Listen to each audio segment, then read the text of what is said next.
welcome back. It is Frankie Boyer, Lifestyle Talk Radio Network. That's lifestyletalkradio.com.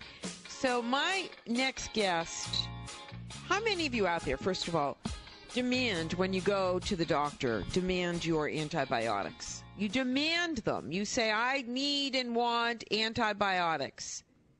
Well, what you may not realize is that those antibiotics are really not your friend. They are absolutely not your friend. So what could possibly be your friend? If antibiotics are not your friend, then what's going to keep us well? Dr. John Taylor is with us today, and he's going to answer the question, why do I keep getting sick? So why are antibiotics keeping us sick, doctor? Hi, Frankie. Well, it's interesting that whenever man kind of messes with the natural balance of the world, there's always consequences. And if you go back 100 years, there were no antibiotics. In fact, most of the things that kill off our natural balance of probiotics weren't around. So when that balance gets upset, it's going to cause problems. And so continue, please.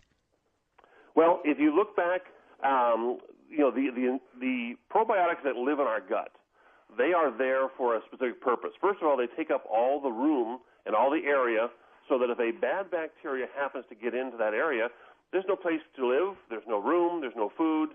This actually prevents us from having disease problems. The second thing is they will continue to help us with our digestion on a micro basis. When the food comes down that pipe, so to speak, they are designed to manufacture enzymes and to facilitate digestion on a micro basis so we get the benefit out of all of our food. So when we kill these natural bacteria off, and there's a variety of means that this happens today, you're going to be leaving yourself wide open to problems. Mm-hmm. We know about the antibiotics. Tell us a little bit about prebiotics. This is a word that we're seeing now, not only in humans but also in dogs. Right. Prebiotics are basically food for the bacteria. In other words, it's making it a better environment.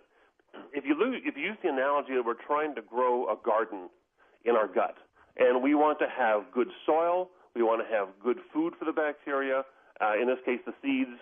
We also want to plant the proper seeds, plant the right number of seeds. I mean, there's not a garden out there that doesn't have a weed or two, but you're going to have predominantly good plants or beneficial plants, whether it be an ornamental garden or a food garden. So the prebiotics are going to act like a soil conditioner and also food for the good bacteria. It's essential to their life. And so when you are talking as a naturopathic physician, you are looking at what causes us to be ill, not just putting the Band-Aid approach and, take this and call me in the morning. You're looking at systemically why we're getting sick.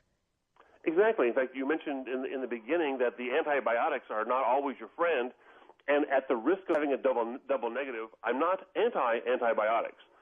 They have their place. It's a narrow band of necessity, and the problem is that antibiotics are being way overused in this country. I personally have been to the doctor with an issue, and I'll say, what do you recommend? He goes, well, I want to give you an antibiotic. And I go, well, could this be a virus? He goes, probably is a virus. Well, will the antibiotic help the virus? No, it won't really do anything to the virus. Then why are you giving me an antibiotic?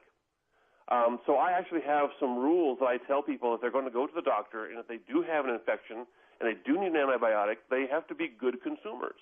And a good consumer is going to make you ask the doctor, is this a bacterial infection?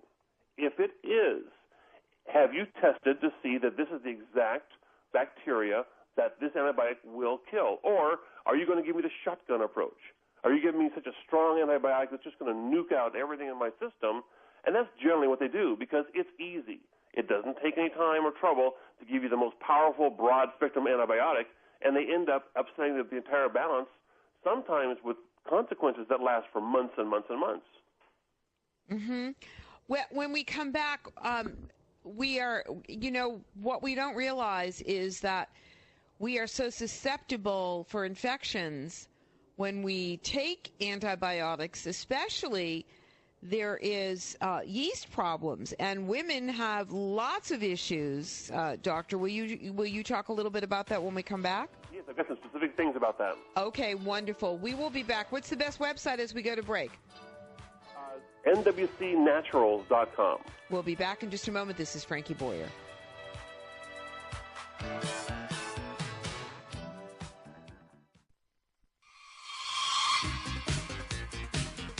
And welcome back. It's Frankie Boyer, Lifestyle Talk Radio Network. And so many of us are being pushed and pulled and so stressed out of our minds.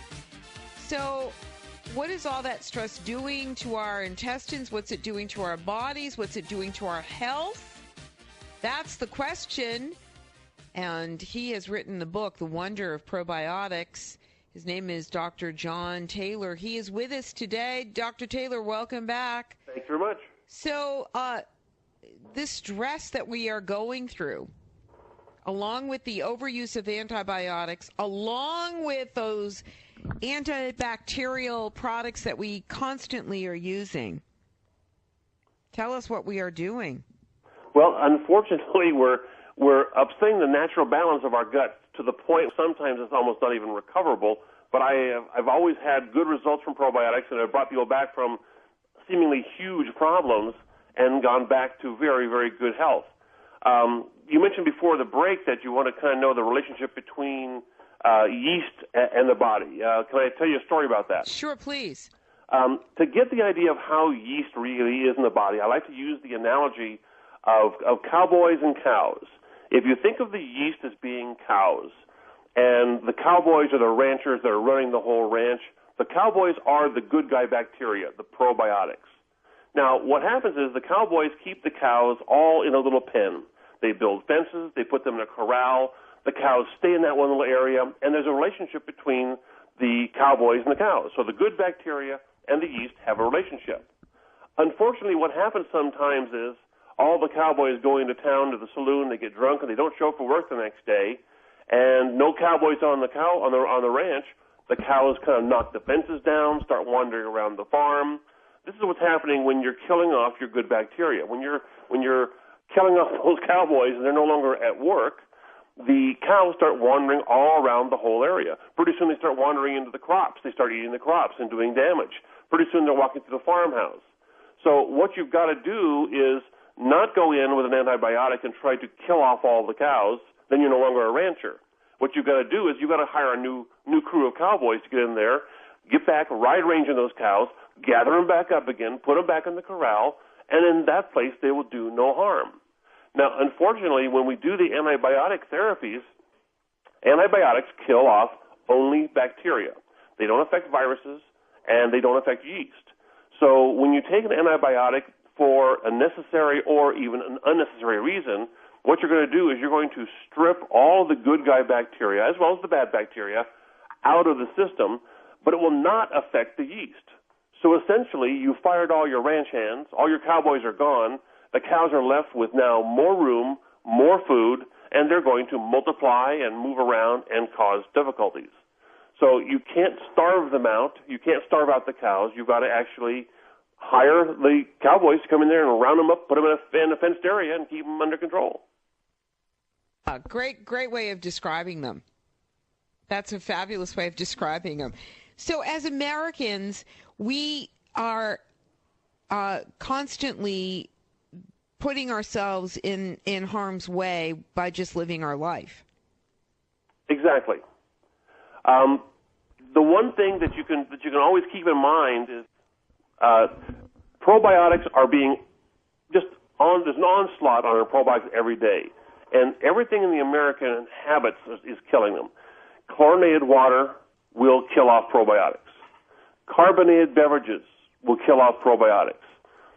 Obviously, antibiotics in either prescriptions or in our meat supply, and unfortunately, that's one thing which is kind of a hidden danger, is we don't realize that there is so many antibiotics in our meat and our dairy that if you're consuming anything at all, you're just saying, well, I'm just consuming a little bit of chicken breast. We're out of time. Doctor, give us your website. It's allnatural.com. We'll be back in a moment. This is Frankie Boyer, Lifestyle Talk Radio Network. Stay tuned.